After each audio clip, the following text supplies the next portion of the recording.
Welcome everybody to Two Peas on a Pod.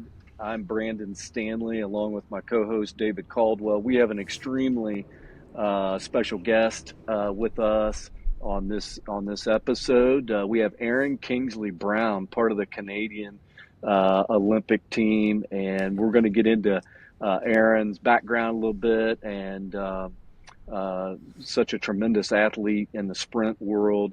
And so, Aaron, welcome aboard. Hey, appreciate you for having me on. So, Aaron, David and I started up this podcast. We call it Two Peas on a Pod.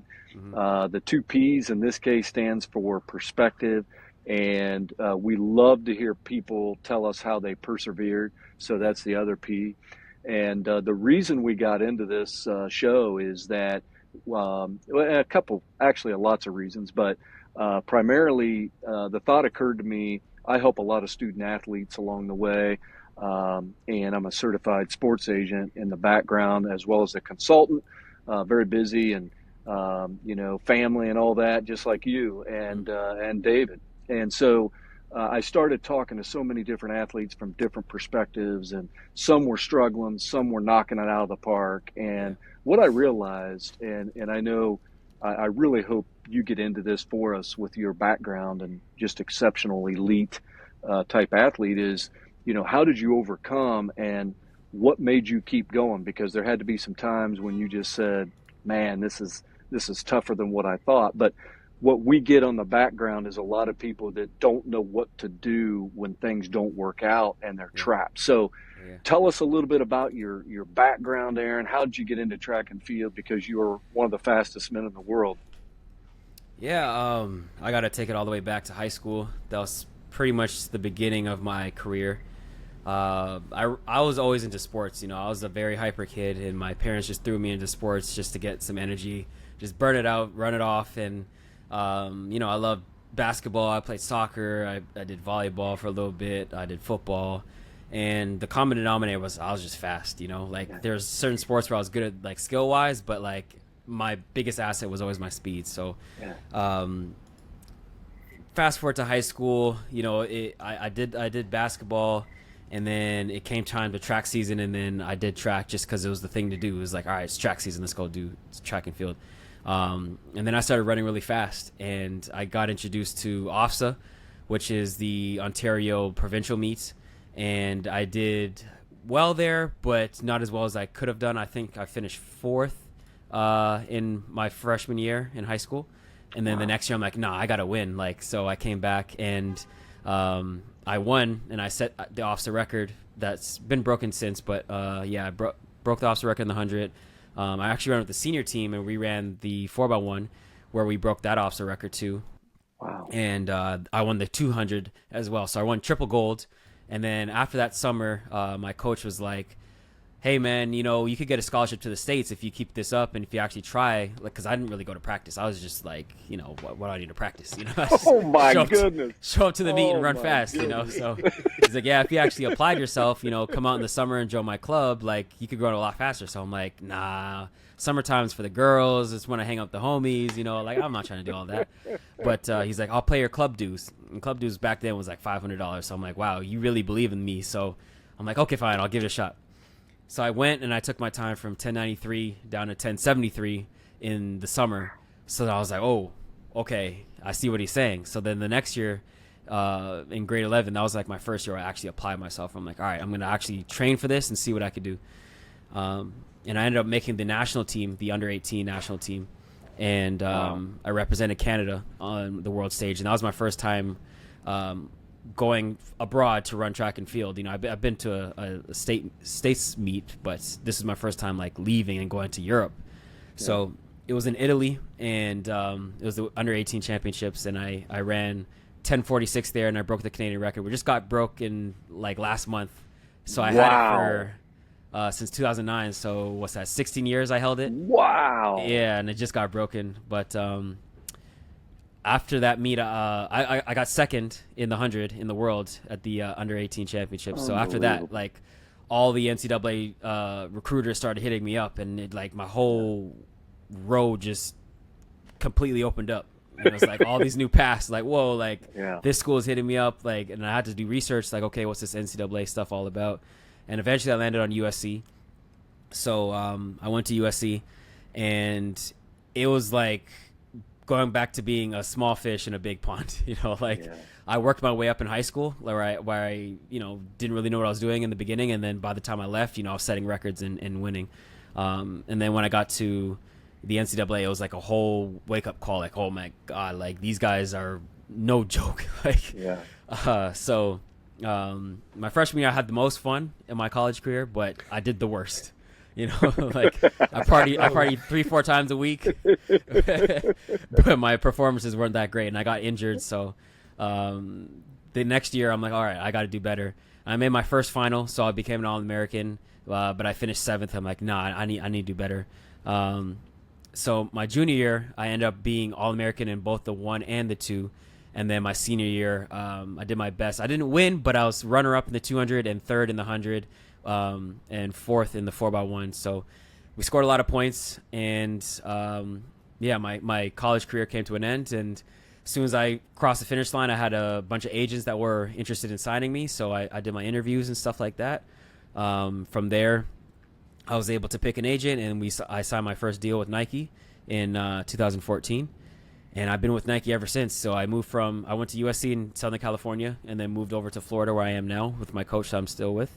And I've been here since December 2014. So going on 11 years now. Wow. And I've just been a professional athlete running for Nike. Along the way, I made some Olympic teams. So I made the Olympic team sophomore year in college. That was my first team in London, 2012. And then I went to Rio 2016, where we won the bronze medal in the 4x1. Tokyo 2021, I made that team, and we got the silver medal in the 4x1. And then this past summer in Paris, we won the gold for Team Canada. Wow. 4x1. So we went bronze, silver, gold, and finished it off. So now my goal is just to keep going, and I want to finish my career in LA, which would be like a full circle moment for me, because I was a USC Trojan and went to school in the Coliseum. Right. And so I think 5 Olympics would be a pretty epic story, because I never planned any of this. It's just kind of like I ran, I competed, I did my best, and learned how to excel. I saw who was at the top. I'm like, okay, what do I need to do to get better? And there's obviously a lot of ups and downs along the way. But I just had a great team around me, people pointing me in the right direction, and I was humble enough to listen. I just soaked in up as much information as I could and applied it. That's as simple as that is. That's the key to like success, is just be humble enough to think, okay, I don't know everything. There's people in places where I want to go. There's people that can help me get there. Let me listen to what they have to say. Let me apply it. And if it doesn't work right away, don't get discouraged and quit. Like, just keep refocusing, reframing, say, okay, it didn't work this time, but maybe I messed up somewhere, or maybe someone was just better than me on the day, and next time I'll get better. And just following that mantra, it's taken me this far. And like from a guy who had no idea about the NCAA or going pro in track and field, all I knew was the Olympics. I didn't even know how to get to that. To having this long career, is like I couldn't have written it up in a story. It just kind of happened organically, and I attribute that just to the people that are around me. And that's why I created my program, the Pro Sprinter Blueprint program, to kind of be that North Star for athletes who are lost and want to know how they can transition from college to pro, because there's not a lot of information out there.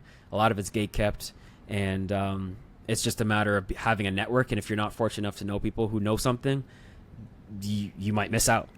So I was fortunate enough to have the right people to point me in the right direction, and I just want to be that beacon for someone else who has talent but just doesn't know where to apply it and how to navigate. First and foremost, shout out to your parents, because Amen. Amen. First off, Wow. shout out to your parents, because honestly, the way you just broke all that stuff down, it's you simplified a lot of things that it usually takes a lot of us some wrong turns, to kind of figure things out. And I'm sure you didn't have as smooth of a path, but with the mindset that you have, it's just, all right, we'll figure it out. And you seem to have this quiet confidence that I always, it's one thing that I've always been appreciative in other athletes. You know, that there's a certain quiet confidence that you see with certain athletes where no matter what they're going through, they just know how to adjust. They know how to adapt. They're not thinking too much about what happened yesterday. They may learn from it, but then it's on to the next. And you seem to embrace that. And you said something about you couldn't have planned any of this. Yeah. And I wrote a question. I didn't know that you were going to go down that path, but one of the questions was, it's almost like a healthy level of delusion. I think of it as, where you're so confident doing something that you've never done before. Right. You know what I mean? And that's what a lot of high level athletes have to do. Like, you have to be confident that you're capable of doing things that you've never done, which a lot of people can't like buy in. Like, what made you just so locked in with this mindset to where you were able to apply this?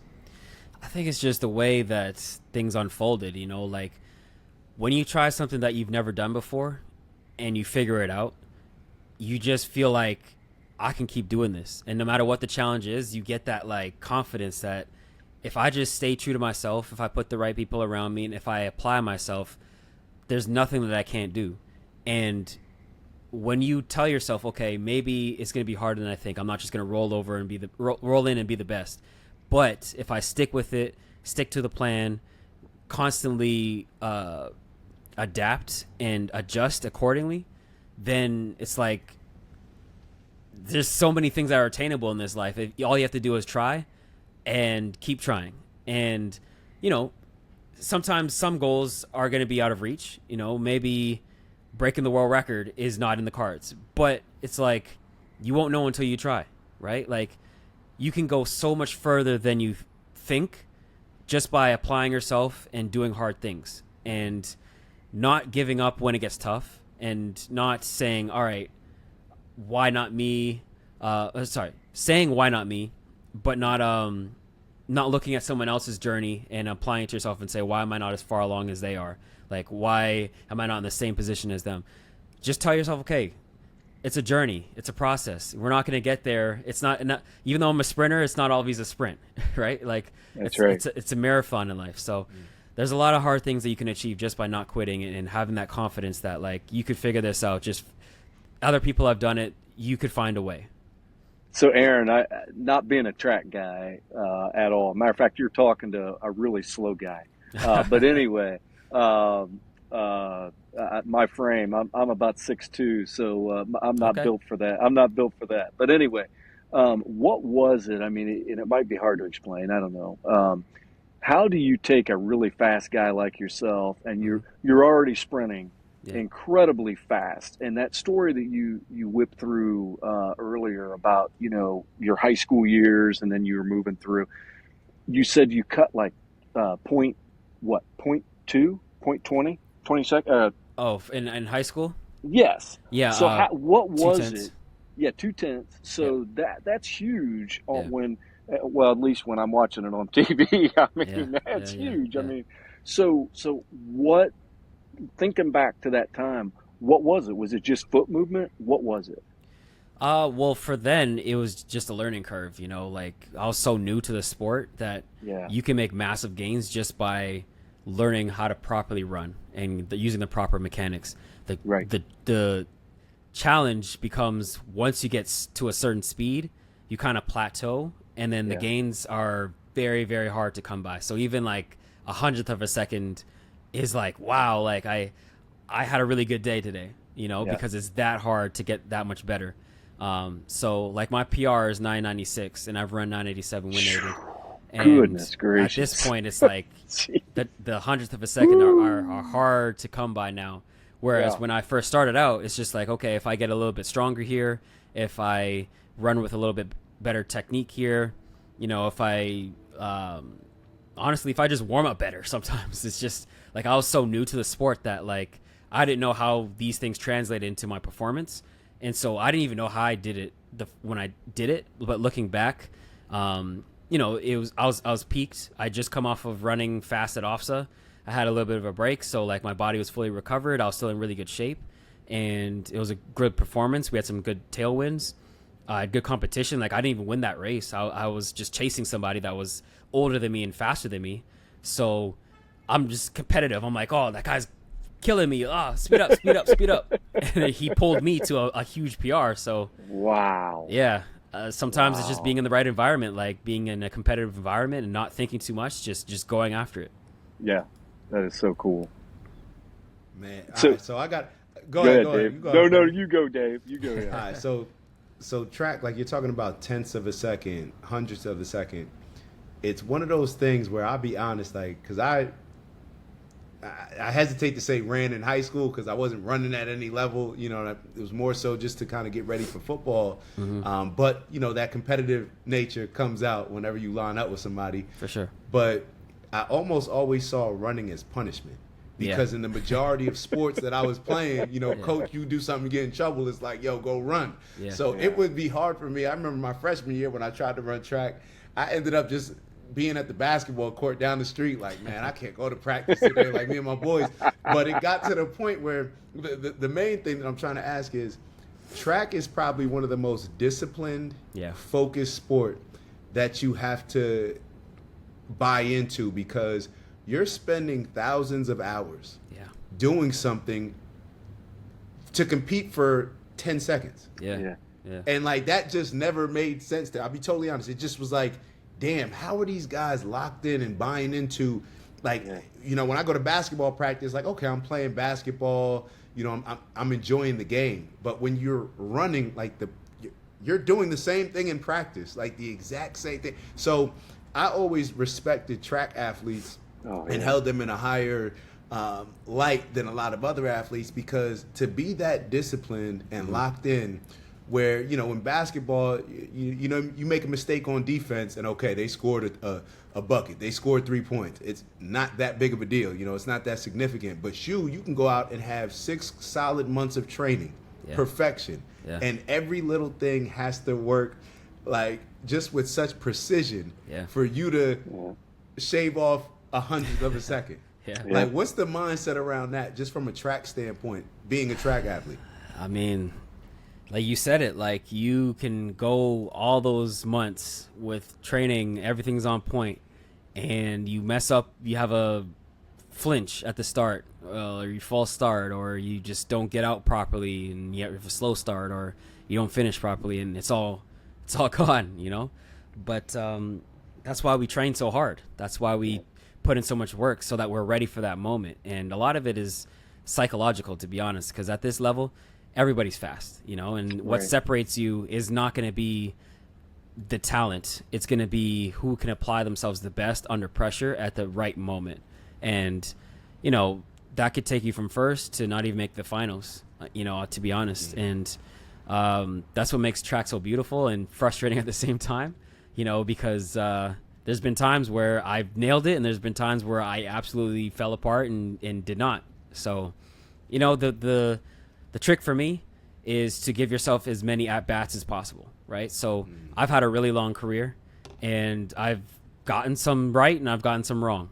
And the more you give yourself opportunities and stay healthy and stay disciplined, stay fit, you know, keep your mind locked in and have your goals that you're trying to achieve and have your different whys for why you're lining up every day and going to training, then you give yourself more opportunities over the course of a career. So anytime I mess up, I'm like, all right, well, let's just double down on my discipline and staying focused and locked in for the duration of my career.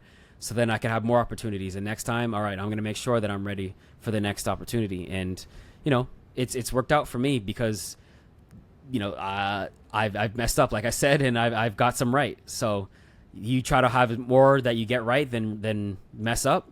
But at the end of the day, when you look back at your career, you're just appreciative of the moments where you did get it right. And you kind of just take the ones where you messed up as learnings, as lessons where they were like stepping stones towards your next success. Walk us through the process that you had to go through to make the Canadian Olympic team for the first time. What does that even entail? I don't think most people understand that. Right. So my first Olympic team was actually unorthodox. So normally what you do is, okay, back in the day in 2012, they had the A standard and the B standard. So the A standard was 10:18, and the B standard was 10:25. So if you hit the A standard, you automatically have the championship standard to qualify for, the Olympic standard to qualify. Or if you hit 2 B standards, you can qualify. All you have to do then is finish top 3 at your country's trials. So there's each country has their own championships, and if you finish in the top 3, you automatically get to go. So back then, I got hurt going into the trials. I had the A standard because I won Pac-12s with a 10:18 exactly on the dot. So I was the only one with the A standard. So all I had to do was finish top 3. But I came in a little injured, and I ran 10:25 and I finished 5th.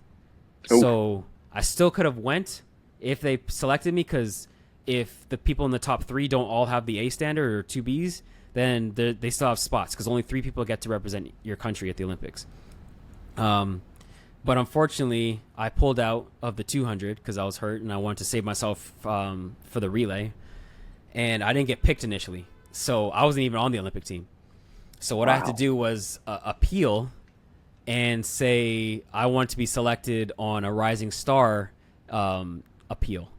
So I got picked as a Rising Star, and they said, okay, we'll bring you on the team, but you have to prove that you're fit and you're not hurt anymore by going to the Athletics Ontario Championships and finishing with a B standard or an A standard if you can do it. So in but they said I could only run the 200. So I ran the 2, and I had 2 runs at it. The first round I ran 20:62, and that was the B standard, which was 20:65. And then in the finals I ran 20:55, which matched my PR, which was the A standard. So I got put on the team because I showed that I was fit and I hit the standards, and that's how I made my first Olympic team. Now they changed it where there's no A and B standard, there's only one standard, and it's 10 flat in the 100 and 2016 in the 200. So it's the same deal. If you hit those times, as long as you finish top 3 at your trials, you'll be on the team. But they also introduced this thing called the world rankings. So they made the standards really hard so that a lot of people can qualify through the world ranking system. That just kind of incentivizes you to run more races and stuff like that, because you have to build your world ranking by the caliber of meets that you race at, where you finish, how fast you run, and stuff like that. They take like a sum of your top 5 best performances for the season. So like, for example, I qualified in the 100 last year based on my world ranking, because I didn't hit the A standard, which was 10 flat, but my world ranking was within the quota, like top 40 in the world or something like that. So I was able to get selected that because I finished in the top 3 at trials. And then the 200, I had the standard and I won the trials last year. So I got to go for the 200. I did the 1, 2, and the 4x1 last year in Paris. Awesome, man. Wow. All right, what's the mindset? I want to know. You going into the 4x1? Y'all got you had the outside leg, right? Yeah. You had the outside. Yep. You let off. Yeah, I did. Yeah. That's for a lot of people that don't run track. That's probably the toughest spot to be in, right? In a lot of ways, or in some ways, or is it more of a straight ahead? What would you prefer? I mean, I have the best starter in the team, so I got to be the starter. Mm-hmm. And I think, to be honest, I think the third leg might be the hardest. The third, at least for me. More of a turn. Yeah, because you're getting it on the turn. You have to receive it and pass it. So that I think takes the most skill. My fault. Not the leg. I'm misspeaking. Being in the outside lane, not being able to see anybody. My fault. I misspoke. Oh, you're good. Being in the first leg. Yeah. Or being the leadoff. Yeah. And you're in that outside lane where you can't see anybody. Yeah. Like, to me, that's a very difficult position to be in. Yeah. Is that not the case? I don't know. Like, what do you prefer? It can be, but it's also a benefit because you in the outside, it's a staggered race, right? So on the outside, you have the least amount of curve radius. Mm-hmm. So for somebody who doesn't run a good curve, being on the outside could actually be a benefit because you don't have to run the curve as hard, you know? That makes sense. Yeah, so for me, it actually helped, not because I could run in any lane, but it helped because the championships for all of us didn't go that well individually. Like, I got sick going into the trial or into Paris, and you know, I just didn't perform well, and all the other guys had reasons why they underperformed as well. But us being on the outside, we're like, all right, let's just focus on us. Like, we can't see anybody, and as long as we don't see anybody in the race, that means we're winning, you know? So for me, at the leadoff leg, I'm like, just run as hard as I can to Jerome. Don't worry about anybody else because they're behind you. And that's exactly what I did. So when I got out and I you know, gapped the guy on the inside, which the Chinese team, I had no idea. I was just running because I can't see. So I was just focusing on myself. I'm just like, go, go, go, go. As long as I don't hear any footsteps or see anybody come by me, I'm like, I think I did good. I don't know. So when I passed it, I'm like, I don't know if we're first or last, but I did all I could do. Wow. Yeah. Dope. Wow. Dope. I mean, it's got to be an amazing feeling to cross that finish line and know that you, not only did you just represent your country, but you just won. Now this is probably putting you on the spot, but you don't happen to have a medal like right there near you, do you? That you can kind of dangle in front of the camera. Do you honestly? Yeah. No way. We gotta see that. Yeah, we gotta see I that. gotta see that, man. And Let me borrow it. hey, that dog, man, that dog wants out the door so bad. That is. I thought that was a little. Yeah. Yeah, it's hilarious. Oh, that is great. That's great. Hey, we were just saying that dog, man, he wanted out the back door so bad. That was great. Wow. It looks heavy. It is. My God. Man, bro. That is so cool. Thank right you here so is a much. piece of the Louvre. Oh, wow. Sorry, not the Louvre, the Eiffel Tower. Oh, that is sweet. That is so sweet. Man, that is top notch. So, you know, David and I, right before you were jumping on tonight, we were talking, and there's some up and coming stars in track and field that look, you know, making the sport look like it's like nothing, you know, like it's so fun. Yeah. Here in the States, you have Quincy Wilson. I was just watching his high school team run. I don't know where that race was at, but another team beat him. So somebody beat Quincy out. I think it was the 4x1 or the 4x4. I don't know. But anyway, what do you think about the up and coming? What do these young new studs in the track and field arena have that maybe you wish you would have had back in high school heading into college? Is there something now that's just like, what is it, if there's anything? I mean, there's a thing called trackflation that people are talking about, and it's just like this next generation is just running crazy fast super early. And I think a lot of it is that they're training a lot harder than what I did. You know, like I didn't even lift when I was in high school. Wow. You know, I was just running on raw talent and just going out there and having fun. Whereas here, they're running times that the pros are running because they're training on the same type of program as the pros. And, you know, not all of it will pan out. You know, some of it will kind of come back to hurt them later because they might be peaking earlier than they should be. But for some of them, they're absolutely stars at an early age, and they're just going to keep riding it out and be the future of the sport.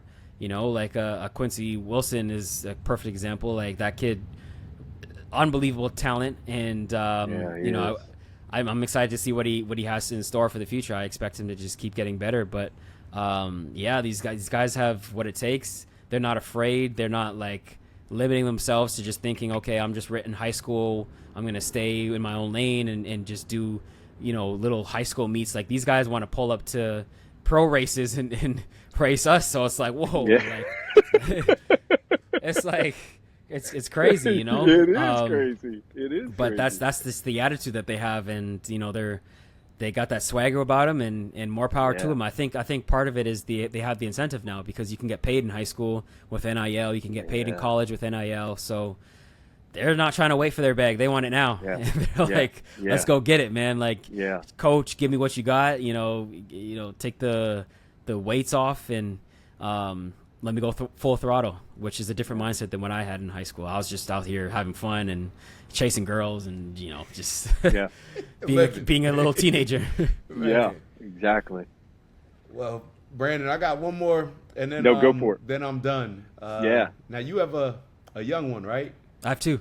You have two. Yeah. One's Kingsley, right? Yeah. Yep. All right. So for your two kids, Yeah. as well as anybody else out there, I would say any kids out there, but just overall in general, something that I've been trying to do is, even now, is just be more confident. Just bet on myself. Yeah. You know, just bet on myself. And I don't know if you had any words that you want to leave people with, but just to inspire, because I think that sometimes people just need that extra gear or whatever it takes to just kind of just start executing. Don't worry about the outcome, just start. Yeah. So I'll let you take it away from there. Yeah, I would say that confidence is key, and self-belief will take you very far. You know, like you can't wait for someone else to put that self-belief in you. It has to come naturally from yourself, and the way you develop that is just by trying different things that are hard, putting yourself in positions where you may fail, but being able to get back into the game, keep trying, and then ultimately succeeding. And once you overcome like a downfall, it's the most rewarding thing in the world, but you have to go through it. Like, don't go through life just being averse to things that could go wrong because you're trying to protect your ego. You don't want to look stupid. You don't want to get clowned. Nah, you got to put yourself out there. Like, you have to like really try hard things that you might mess up, and it's good to fail early. And you know, you want to fail as much as you can, because that means you're trying things that push you out of your comfort zone, and that's the only way to grow. You know, so don't look at someone else's step 7 when you're on step 2, right? Yeah. Compare yourself to someone who's on a similar journey, or don't even worry about who's on your journey. Just worry about yourself. You'll get there when you get there. You know, social media has us comparing us to everybody else, and people glamorize things. And now, especially with AI and all stuff, half the things you can see online are not even real, bro. Like, so don't even trip if like your life doesn't look like how they portray it to be, because I promise you it's not what it actually is. Like, a lot of us have failures, a lot of us have insecurities, a lot of us fall down and doubt ourselves, and we have imposter syndrome, and we all go through that. You know, I remember when I medaled in Moscow in the 4x1. That was my first senior medal in a relay.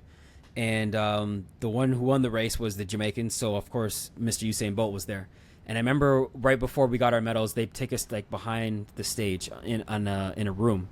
And we kind of just all were waiting to go out there for the ceremony. And he was beside me. So I'm like, how often will I be beside Usain Bolt? Let me ask him a question. So I asked him, like, hey, do you ever get nervous? Like, that's what I always wanted to know. Because I'm like, if this guy doesn't get nervous, then, you know, maybe I shouldn't be nervous when I get better and older and stuff like that. But he's like, yeah, of course. And I'm like, oh, like, that was very human and very vulnerable. Because he's like, yeah, like, of course I get nervous, but, you know, I can't show that because I don't want my competitors to see it, but I just have that confidence that I'm going to pull it out anyways. And so I'm like, well, if the fastest man of all time gets nervous, it's okay for me to get nervous too, you know? So, like, I'm like, yeah, we all get nervous. We all are afraid to do bad, but it's the ones that feel the fear and do it anyway. Those are the ones that are successful. So for any young kid out there, for my kids especially, I want to encourage them to feel that fear and accept it and say, okay, it's okay to be afraid. You know, whenever I line up, there's a chance I might lose, and that sometimes scares me. So there's a chance I might mess up, like we were talking about. I put in all this work, I worked very hard, I sacrificed, I put in all this time, and it might not go my way, and that's scary. But I've done it so many times that I'm numb to the feeling, because I'm like, this is part of the process. This is what I work so hard for. This is what I train for. And if it messes up, guess what? I'm going to come right back and try again. So fail hard, fail often, fail early. Don't be afraid of it. Go head first into it. Get back up and try again. And eventually you're going to nail it. And then the more you nail it, the more you get it right, the more you'll build that confidence. And then you'll just go head first into the next challenge, and you won't even think about it. Man, that's top notch. I got my instructions. Yes, you do, dude. I got my instructions. Yeah, you and me both, man. Man. So Aaron, thank you so much. And before we let you go, just tell the viewers, how can someone reach out for your program that you're doing. Yeah. David and I like to give our guests an opportunity to speak a little bit about that, and and we're here to help you as well, and help promote what you're doing. We think it's awesome. So go ahead. Yeah, so if you want to find me on social media, I'm on YouTube, Aaron Kingsley Brown, Instagram, TikTok, X is Kingsley SC, Kingsley SC, and I'm also on Facebook, but not very active on that. So the other platforms, the most ones, Instagram and YouTube are the biggest ones.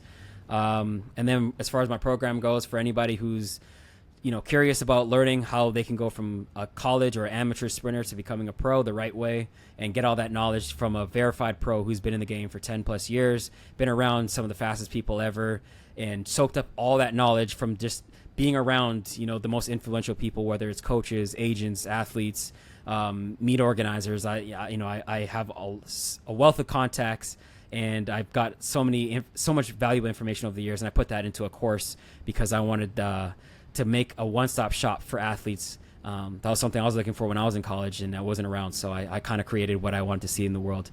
So if you're a junior or senior or someone who recently graduated and you're a sprinter who wants to learn about how they can go pro and go from where they are now to having a successful career in track and field, I have the Pro Sprinter Blueprint, so you can just go to my Instagram page.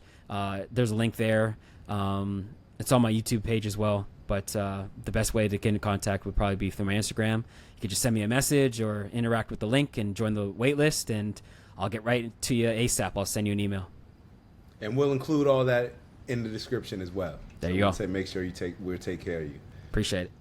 Aaron Kingsley Brown, man, thank you so much. And we're humbled to have you on, and so cool that you pulled out the medal for us on the spot. That's top notch. So, and not too often does anybody get to see one of those up close. So I think our viewers are going to appreciate that as well. And best of luck to you.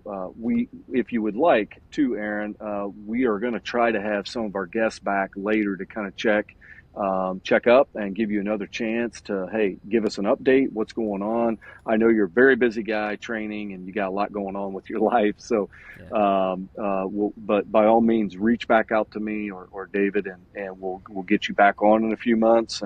And that's kind of the cycle. And, man, best of luck in the Olympics or wherever you're going next. Yeah. And thanks again for being a part of Two Peas on a Pod.